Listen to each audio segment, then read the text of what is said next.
Brilliance Audio presents In the Middle of the Night, the shocking true story of a family killed in cold blood, by Brian McDonald. Performed by Patrick Lawlor. 3 a.m. Loose gravel on the street crunched beneath the heavy-set Hayes's feet. He could make noise in a blizzard, Joshua thought. But now Joshua wore a small smile as he shook his head and, palms facing down, motioned to his older partner to walk softly. Joshua was either getting used to Stephen Hayes or still feeling a little bit of a buzz from the beer and Southern comfort he'd had at the sports bar, or more likely, charged by the thrill of the crime he was about to commit. Leading the way, Joshua, younger looking than his 26 years, even considering 4.5 of them had been spent in jail, his frame slim with muscles like rope knots, moved silently up the driveway, into the backyard, and past the sunroom. It was then that he first saw Dr. Pettit, asleep on the couch in the enclosed porch. Joshua stood there motionless at the edge of complete darkness in the yard. A soft light was coming from inside the room.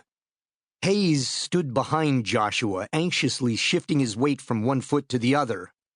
"What are we waiting for?" Hayes said as softly as he could, but his words were nearly frantic. Joshua didn't so much as twitch.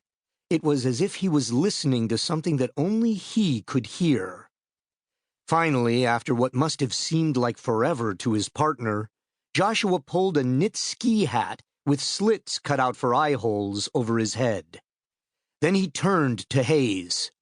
"I'll let you in," he whispered.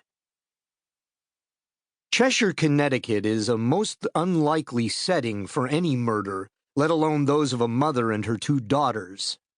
As you turn off Interstate 84, Cheshire Road winds through a canopy of pine, elm, and maple, old New England trees descending into the fertile Naugatuck River Valley.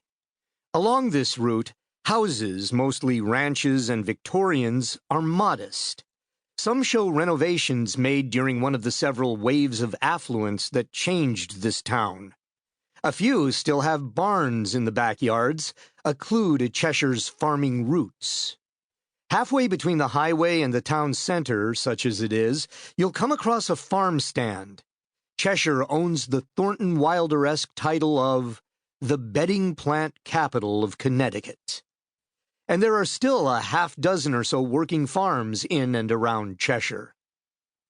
Though the soil beneath this town suits its farming heritage and covers the remnants of barite that many years ago brought a migration of Welsh miners, the identity of Cheshire today is discovered not in the many greenhouses or the rows of corn in August, but in the cul-de-sacs and subdivisions that carve the wooded land. Cheshire is now a town of certain means, a bedroom community. Today, the population of Cheshire is about 28,000, and the average family income is around $90,000. The city of New Haven is only 14 miles to the south, and many of Cheshire's residents work for Yale University or in the healthcare industry, a major employer there. Hartford, Connecticut, is 20 miles north of Cheshire. The state capital, Hartford is to big insurance what Detroit is, or once was, to the automotive industry. The bucolic town of Cheshire is home for many insurance executives. In 2007, the average cost of a house in Cheshire was $330,000, and there are plenty of homes that cost much more.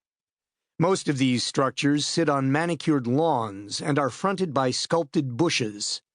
In back, there are redwood decks, flagstone patios, and some built-in swimming pools. In the summer, the smell of charcoal and grilling steak floats from one backyard to another. At night, children leave their bikes on the front lawns with not a single worry that they will be gone in the morning. Cheshire's violent crime rate is in the lowest 1% of the state, and the town is near the bottom in every other major crime statistic. There are 4 sex offenders registered as living in Cheshire, 4 too many, most would say, but a ratio that is far below the state's average.